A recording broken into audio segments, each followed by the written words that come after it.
우리 같이 봉독합니다. 시작. 서머나 교회 사자에게 편지하라.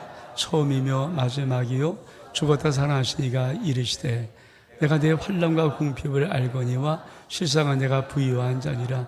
자칭 유대인이라 하는 자들의 비방도 알거니와 실상은 유대인이 아니요 사단의 회당이라. 넌 장차 받을 고난을 두려워하지 말라. 볼자 마귀가 향차 너희 가운데 몇 사람을 오게 던져 시험을 받게 하리니 내가 10일 동안 환난을 받으리라. 내가 죽도록 충성하라. 그럼 내가 생명의 하늘 내게 주리라. 귀인한 성령이 회개하신 말씀을 들을지어다. 이는 자는 둘째 사망에를 받지 아니하리라. 아멘. 자리에 앉으시기 바랍니다. 아름다운 축복입니다. 서머나 교회를 통해서 여러분 오늘 귀한 완수하는 하루가 되기를 주의 이름으로 축복합니다. 서머나 교회는 우리가 2018년 9월 첫 주부터 시작해서 2019년 8월 마지막까지 달려봤던 1년 달려봤던 교회입니다. 죽도록 충성하자. 그 말씀을 가지고 우리 한번 달려봤던 교회이거든요. 여러분 서머나 교회는 칭찬만 있는 교회입니다. 그러니까 요한계시록 7교회 나오는데 7교회 2교회가 칭찬만, 책망이 없고 칭찬만 하신 교회가 그 첫 번째 교회가 서머나 교회고 두 번째 교회가 빌라델피아 교회입니다. 그래서 서머나 교회는 정말 주님의 자랑스러워하고 주님의 칭찬이 가득한 교회. 여러분의 심령이 오늘 이 서머나 교회 말씀을 잘 듣고 우리가 이제 한 주 한 주 지나왔던 달려왔던 7년을 이제 하나씩 완결한 도양을 툭툭 찍는 거거든요. 그래서 서머나 교회가 어떤 교회였지? 이런 거였구나. 다 도양을 찍고 넘어가는 그런 은혜가 있기를 바랍니다. 서머나 교회 예수님의 모습은 어떤 모습인가?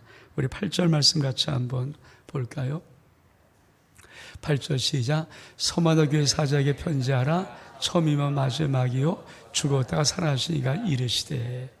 여러분 요한계시록 7교회를 볼 때 참 중요한 것이 뭐냐면 예수님이 각 교회마다 나타나는 모습이 어떤 모습인가. 그러니까 요한계시록 7교회를 볼 때는 예수님이 에베소교회는 어떤 모습으로 나타나셨고 서머나교회는 어떤 모습으로 나타나셨는가.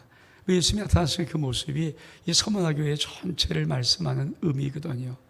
어떤 모습입니까? 예수님이 처음이요 마지막이라. 알파와 오메가라는 거죠. 이 말의 의미는 어떤 말이에요?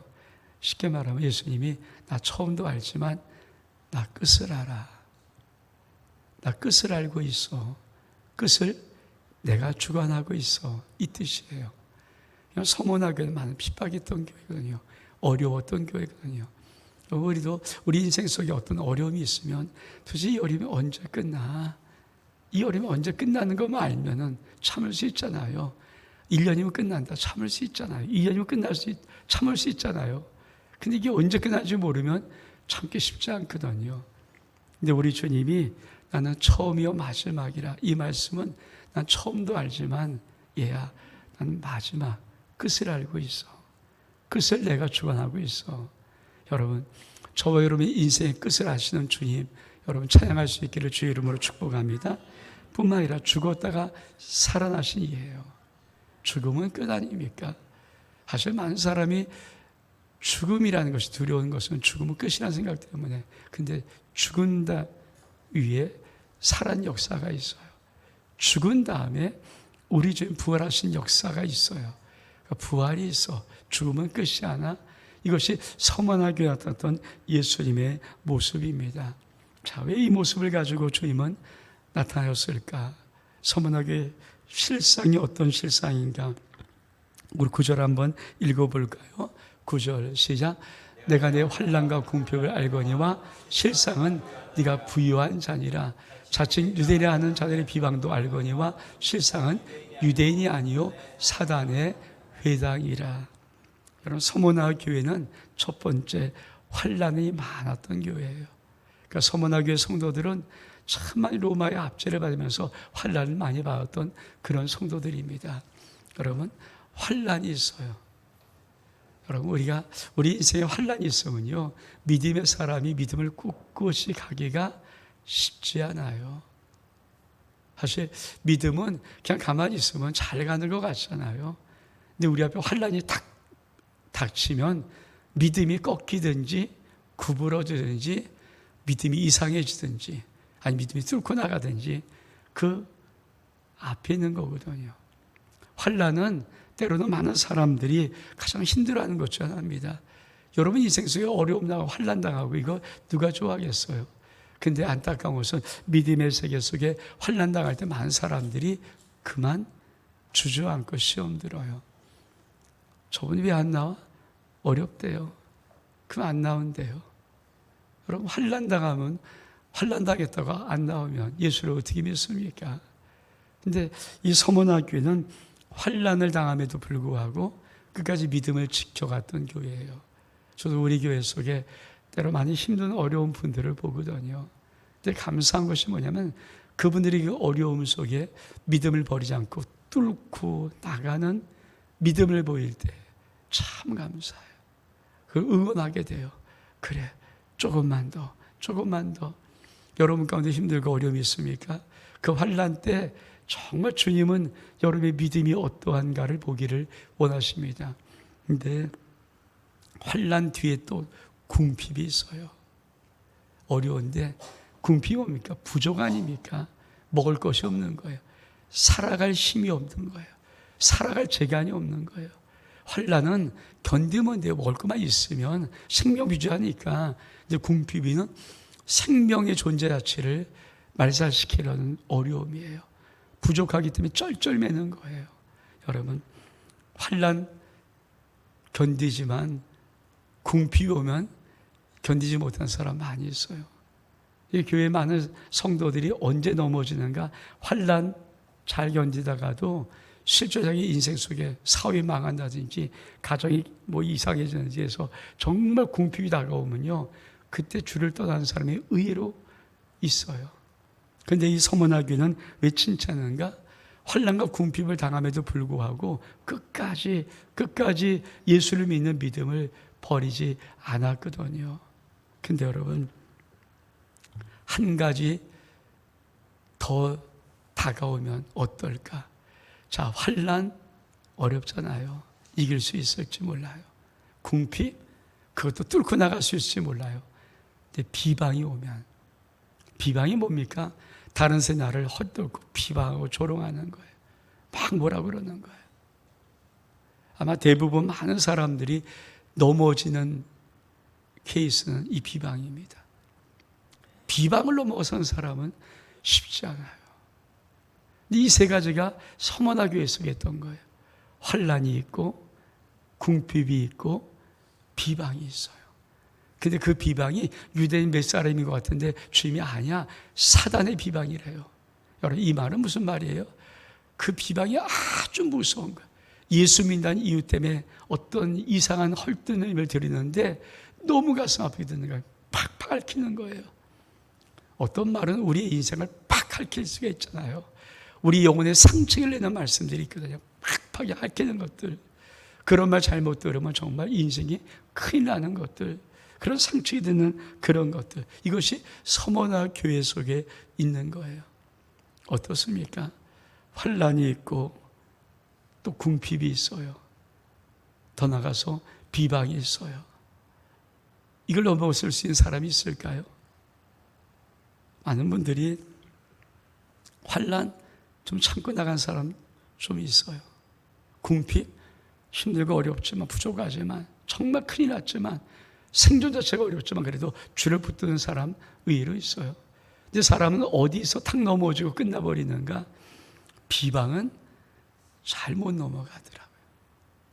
비방은 사람들이 왜? 환난, 궁핍, 비방일 때 사람들이 하는 가장 많은 것이 뭘까요? 피해 도망가는 거예요. 피해가는 거예요. 가버리는 거예요. 사라져버리는 거예요. 여러분, 근데 주님이 사라져버리면 이 서문화교를 칭찬했을까요? 아니에요. 주님께서 이렇게 말씀해요. 내가 내 환난과 궁핍을 아는데 실상은 네가 부유한 자야. 여러분, 환난을 통해서, 궁핍을 통해서, 비방을 통해서 주님이 우리에게 무엇을 키우기를 원하십니까? 믿음에 부유해져라. 여러분, 믿음의 부유함은요, 우리의 이상이 잘됨의 믿음의 부유함이 없어요. 사실 이상이 잘 되는 것은요, 정말 위험스러운 거예요. 이상이 잘 되는 것은 어쩌면 잘 돼서, 왜? 주님께서 부자가 천국에 들어가는 것이 얼만큼 어려운가? 낙타가 바늘게 들어가는 것보다 어렵다는 것. 저도 그래요. 교회 목회를 하다 보면은 성도들이 환난 당할 때 의외로 꿋꿋이 예수 믿는 사람 정말 많아요. 궁핍을 당할 때 정말 예수 믿는 사람 정말 많아요. 그래도 뚫고 나간 사람 많아요. 헌신한 사람 많아요. 이 비방, 이것도 넘어선 사람이 있을지 몰라요. 근데 사실은 언제 마귀가 무너뜨릴 수 있는가? 갑자기 부유해지면은 이상하게 무너지는 사람 의외로 많아요. 그래서 여러분, 우리 주님이 환난 궁핍 내가 안다. 근데 너 참 감사한 것은 세상에 네가 부유하지 않을지 모르지만 넌 믿음에 부유한 자다. 여러분, 세상에 부유한 것보다도 중요한 믿음의 부유함이 있기를 축복합니다. 여러분의 신앙이 믿음의 부유함이 있기를 원합니다. 힘들고 어렵습니까? 믿음에 부유하십시오. 세상에 부유하려고 하지 말고 힘들고 어려울 때 믿음에 부유할 수 있는 은혜가 있기를 축복합니다. 힘들고 어려울 때 정말 믿음의 진수를, 내가 정말 주님을 사랑함을 보여줄 수 있는 은혜가 있기를 원합니다. 그러면 가장 힘들고 어려운 비방도 넘어갈 수가 있습니다. 그래서 우리 하나님 이렇게 말씀하십니다. 야고보서 2장 5절 말씀에 내 사랑하는 형제들아 들을저다 하나님이 세상에서 가난한 자를 택하여 믿음에 부유하게 하시고, 우리 하나님께서 말씀하실 때 왜 가난한 자를 택하는가? 가난한 자에게는 믿음의 부유함을 줄 수 있는 참노라 하나님의 축복된 기회예요. 여러분 인생에 어려움이 닥칩니까? 궁핍함이 있습니까? 부족함이 있습니까? 뭔가 여러분 인생 위기를 만났습니까? 여러분 그때 다른 어떤 것이 아니라 여러분 믿음에 부유할 수 있는 은혜가 있기를 축복합니다. 믿음에 부유하는 거예요. 우리는 신앙생활을 현실을 자꾸만 해결하려고 그러잖아요.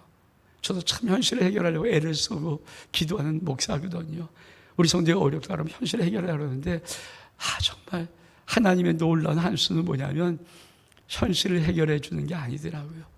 믿음을 부여케만 하면은, 그 심령 속에 은혜를 부어주시게만 하면은, 그 심령에 하나님의 은혜만 채워주면 현실이 어떤 상황에도 믿음만 부여하면은 넘어갈 수 있는 놀라운 축복이 있습니다. 그래서 현실을 극복하려고 노력하지 말고 여러분의 인생 속에 믿음을 부유할 수 있는 놀라운 축복된 은혜가 넘칠 수 있기를 주의로 축복합니다. 근데 여기까지 나오면 참 그래도 괜찮잖아요.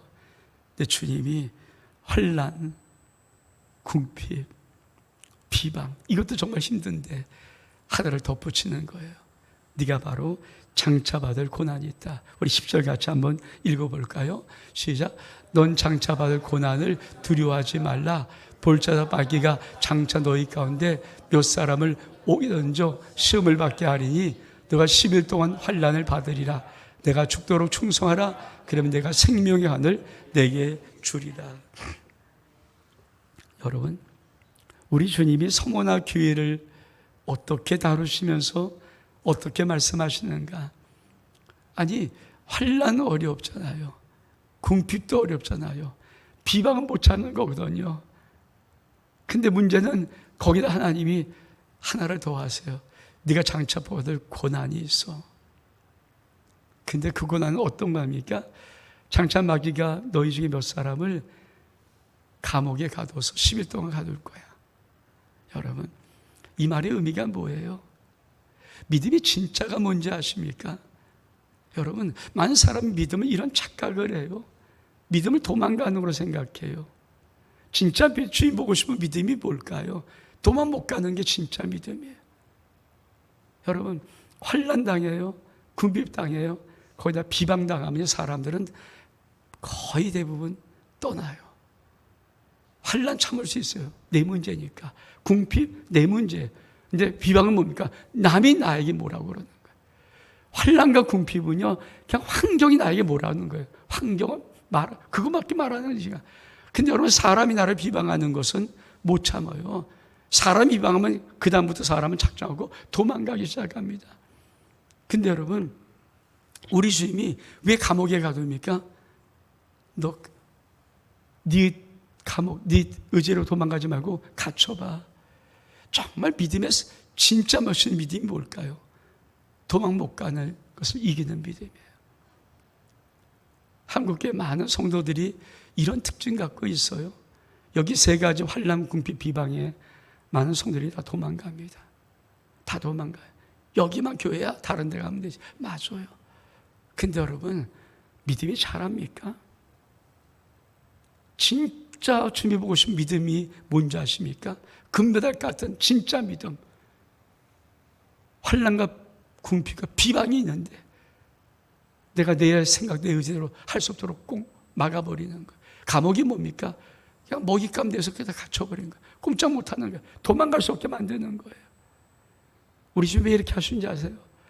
이 요한계시록 7개는 그냥 교회라 종말론적 교회거든요. 종말론적 믿음에 참 칭찬하고 싶은 믿음의 금메달 같은 교회를 우리 주님이 말씀하고 싶은 건데 그 교회를 말씀하고 싶을 때 이 서머나 교회를 말하고 싶어요. 여러분 가운데 어떤 비방을 들어도 어떤 인생의 어려움을 들어도 여러분 정말 주 앞에 몸부림치며 기도하면서 울면서 한 걸음 한 걸음 나가는 그런 분이 있습니까? 정말 목회자들은 그런 분 보기를 원하는 거거든요. 하도 도망간 사람 많이 봤으니까 그런 사람 말고 정말 힘들고 어렵고 남이 뭐라든 내 뭐라든 꼿꼿이 그 교회를 끊임없이 섬기고 왜? 감옥에 갇혔다고 해서 내 의지가 아니에요. 사람이 먹잇감 됐다는 거예요. 꼼짝 못하는 거예요. 여러분, 도망가는 건 쉬워요. 도망가는 건 쉬워요. 그 믿음은 너무 쉬운 거예요. 도망가지 아니하고 주님께서 나를 옥에 가둬놨을 때 뚫고 가는 믿음, 끝까지 버티는 믿음, 그 믿음이 진짜 주님께서 말씀하는 칭찬하고 싶은 서머나 교회의 믿음이라는 거예요. 이런 금메달 같은 믿음이 정말 여러분의 심령 속에 있기를 주의 이름으로 축복합니다. 참 중요한 거예요.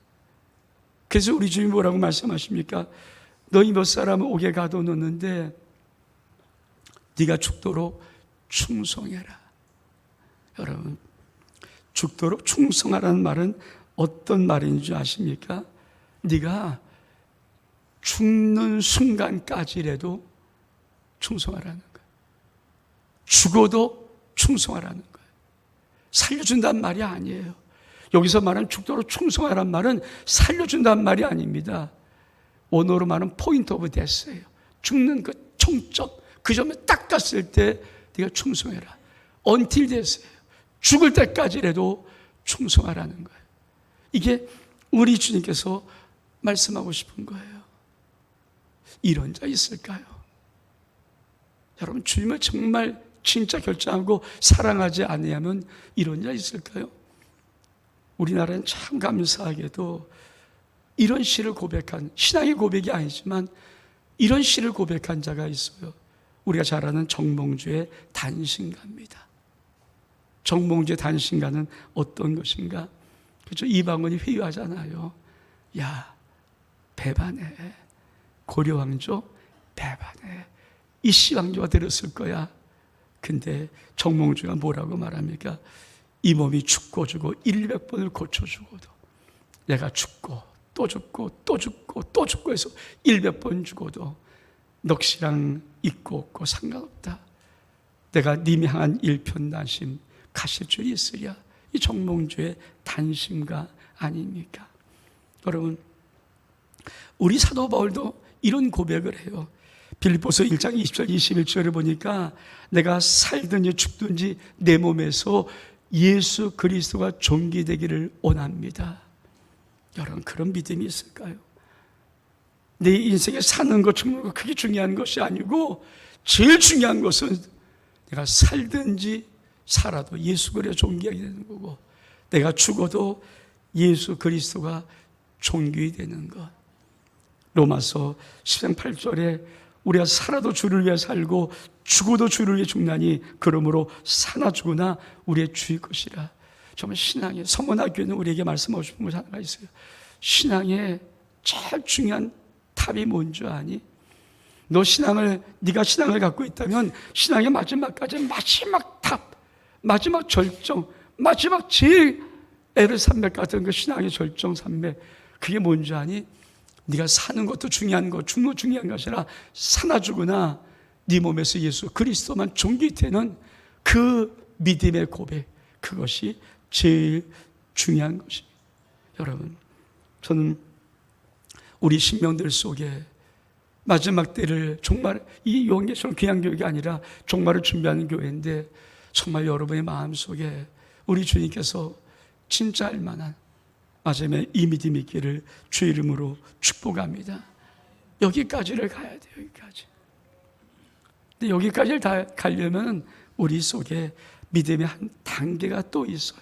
그 단계가 뭔지 아십니까?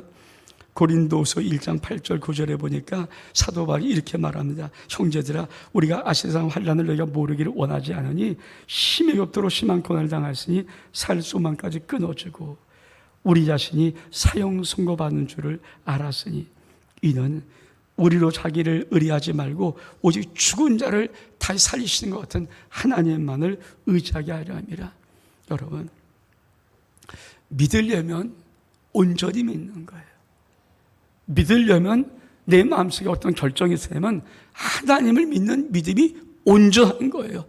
세상을 바라보지 않고 세상을 휘둘리지 아니하고 환경에 휘둘리지 아니하고 뭐라든 간에 내가 하나님을 믿는 믿음을 갖는 거예요. 사도 바울이 이걸 깨달았어요. 사망 선고를 받았어요. 살 소망이 끊어졌어요. 그때 왜 이런 어려움이 왔을까? 왜 이 환난이 왔을까? 우리 하나님께서 바울아, 나만 바라봐, 나만 의지해, 나만 믿어. 여러분, 서문화교회 우리 집이 어떤 모습입니까? 알파와 오메가요. 내가 끝을 알아. 내가 네 인생의 끝을 알아. 내가 너의 인생의 끝을 주관하고 있어.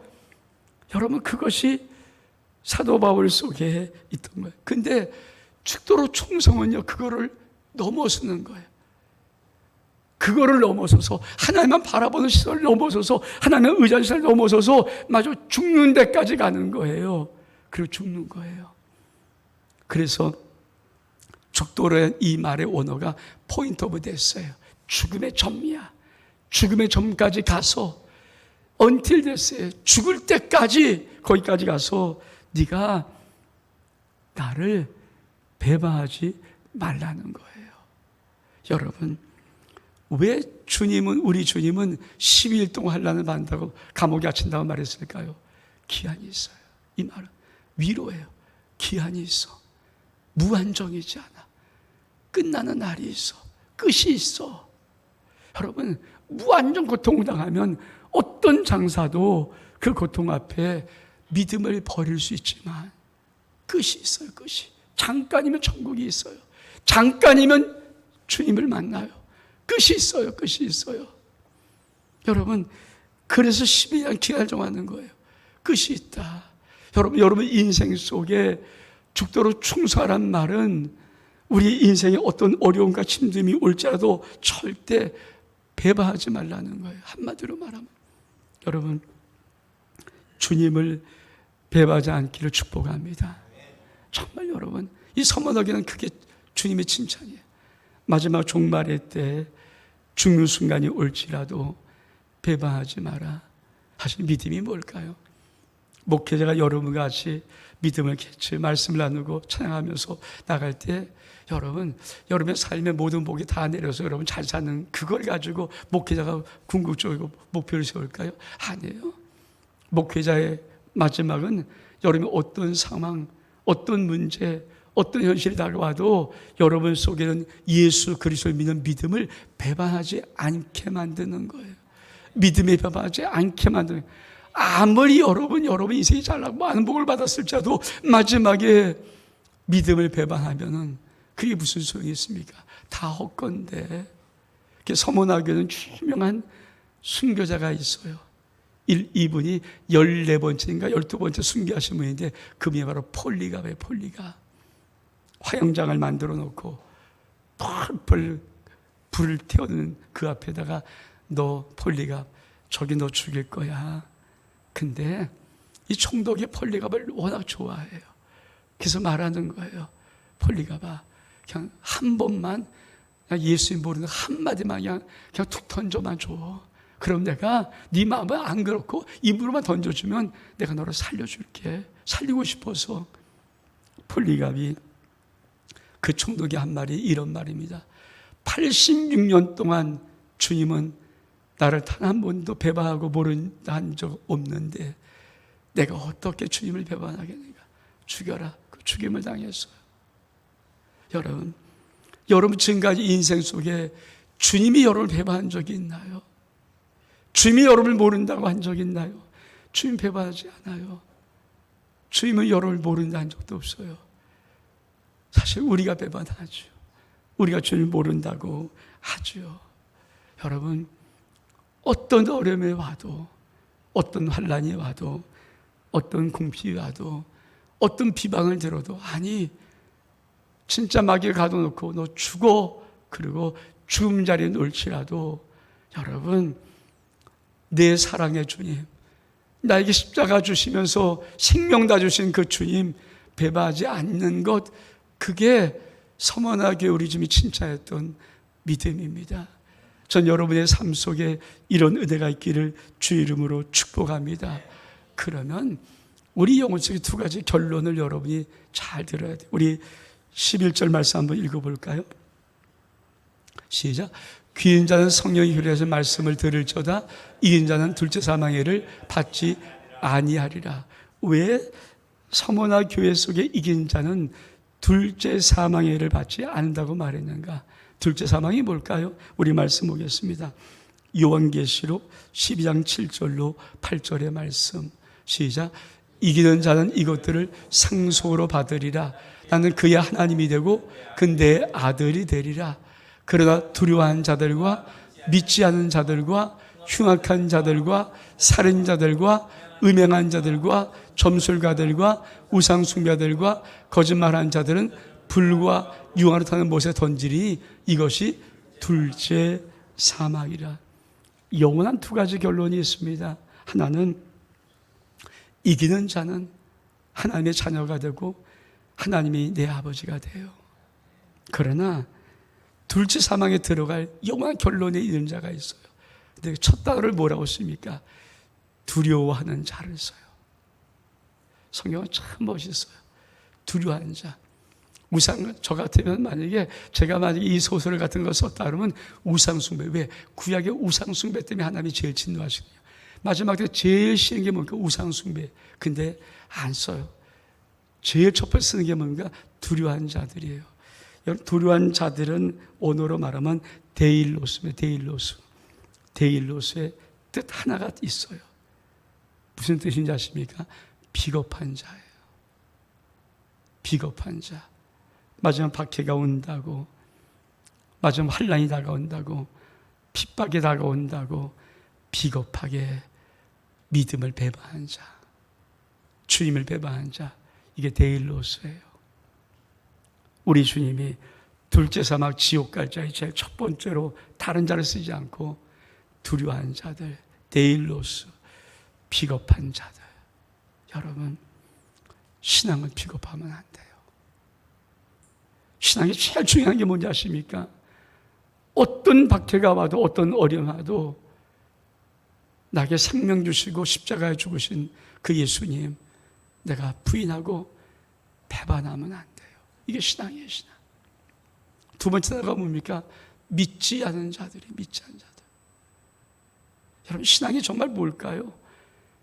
여러분 정말 이 땅이 사라져버리고 우리 하나님의 놀라운 생새 땅이 있음을 믿으십니까? 영원 천국이 있음을 믿으십니까? 이 땅에 우리 인생이 다 죽으면 우리 영원 생명을 얻는 영원 천국에 가는 그 놀라운 진리를 믿으십니까? 하나님 나라가 있음을 믿으십니까?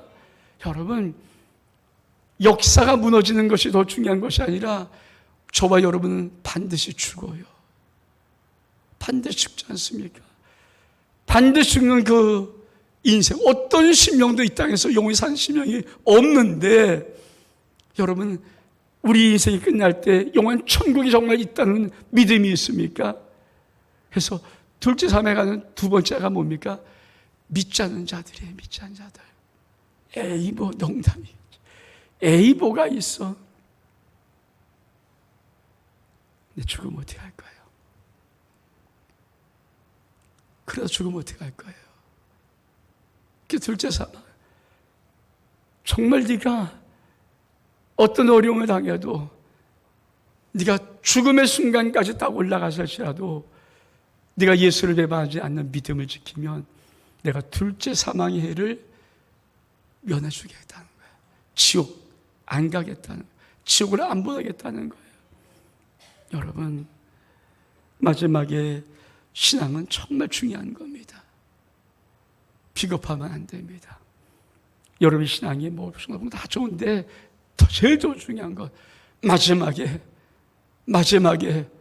내 인생에 조금 어떤 것 때문에 예수를 배신하는 그 믿음이 있으면 안 되고요. 또 한 가지, 여러분, 하나님의 진리의 말씀을, 생명의 말씀을 농담처럼 여겨도 안 됩니다.